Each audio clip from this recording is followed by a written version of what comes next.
and welcome to the second tutorial in a series of tutorials that will introduce you to the basic structure of CryFx and how to work with shaders in CryEngine.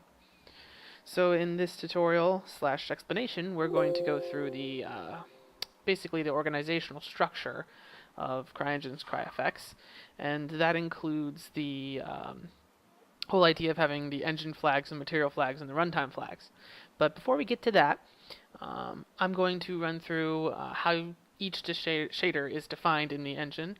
So the first thing you need to start with, say if you want to introduce your own shader, is you need to know what these files are, and this is in the shaders directory of your engine version. So for me, it's in my T drive, and as you can see, I'm using 5.5 and engine and shaders. I go through this very briefly in the previous tutorial, but I'm going to go through much more detail in this one.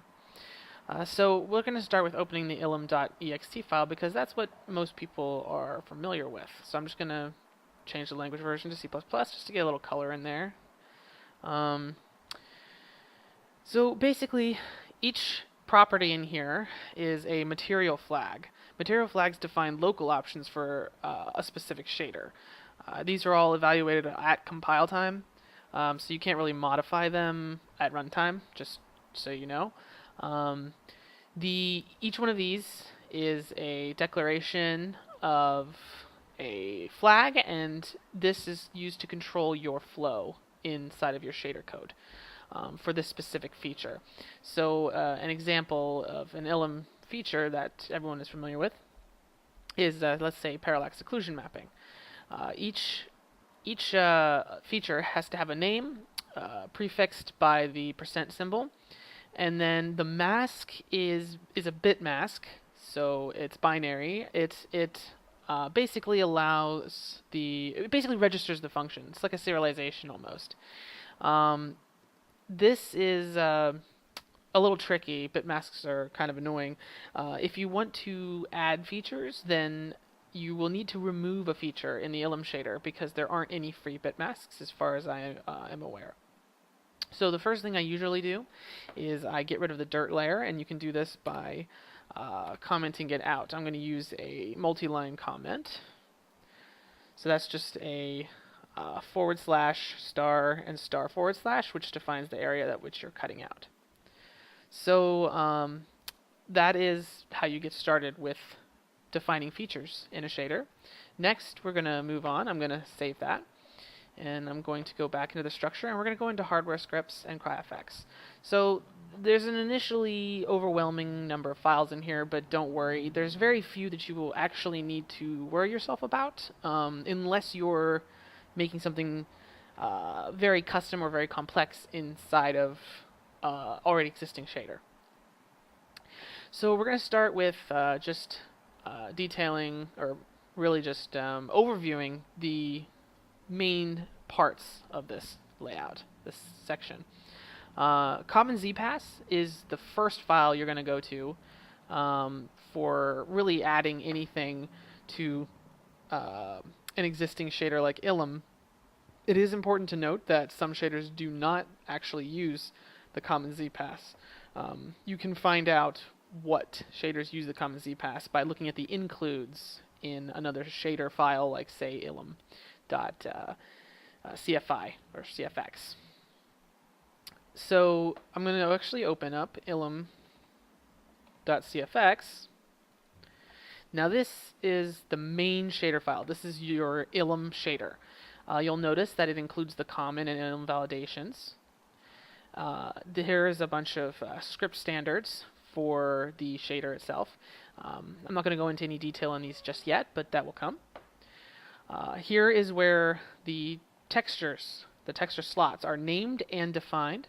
So you'll notice that there is a UI name, so this is what it's called. So for blend layer, if blend layer enabled, as you can see, this is a material flag. If the blend layer is enabled, then these texture slots are renamed and defined as per this code. It goes the same for any feature that requires custom names for the texture slots.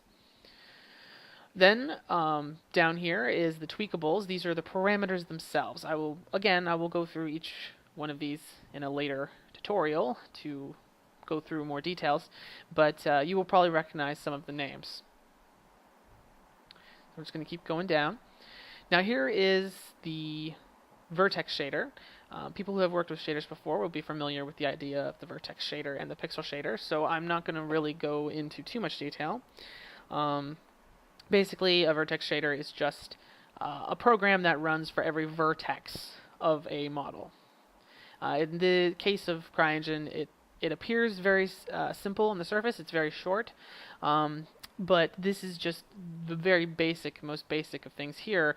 A lot of the information in the vertex shader is the struct, and that is the struct here, app2vert general.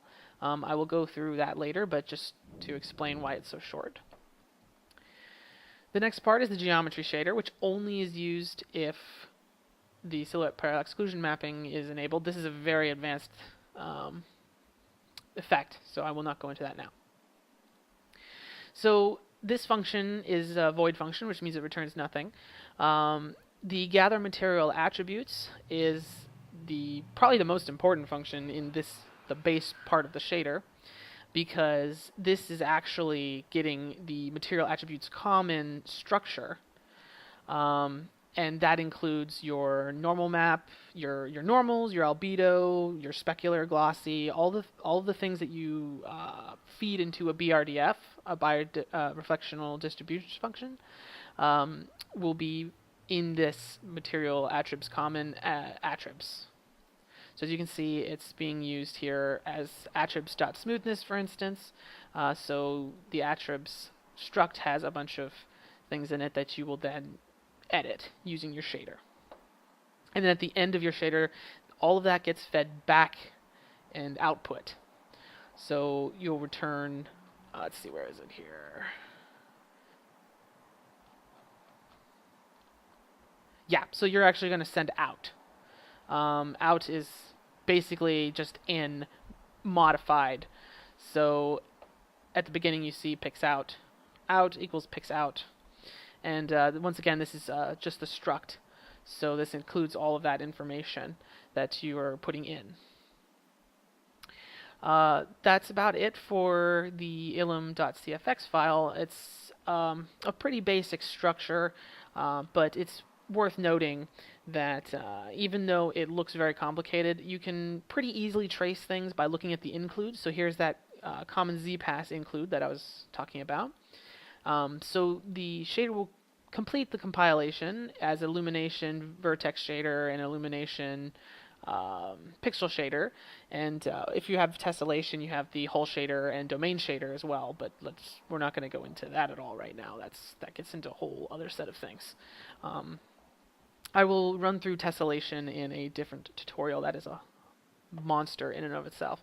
So illumination at the bottom of this here, the pixel shader is equal to illumination pixel shader, and it runs, and this is basically equal to the out of the illumination pixel shader. And then this gets moved on to common ZPass, which you'll see in here. So basically this runs on top of your output of your Ilum pixel shader. So all these operations that you have here are all done on top of it. So think of it as a multipass effect. Okay, so that's it for the basic 2 files that you will be working with in this particular tutorial. I am going to split the rest of the explanation for where all of the utility code is for things like the vert pass position or even functions for your shader, such as get for nel. That is a kind of a separate thing. So if just go through this tutorial and look through the files and see if you can get a basic idea of the organizational structure. If you've done shader programming before, it shouldn't be too difficult. If you haven't, then on my wiki there's a getting started section, which should get you pretty well started. The best thing you can do, I think, before you go into the next tutorial is to take a look at the getting started section on my wiki. It includes files and IDEs that you can use, and I give brief explanations of learning shader programming and structure. So that's it for this tutorial. Next tutorial, once again, we'll be going through the function structure and the utility code for CryEngine's CryFx.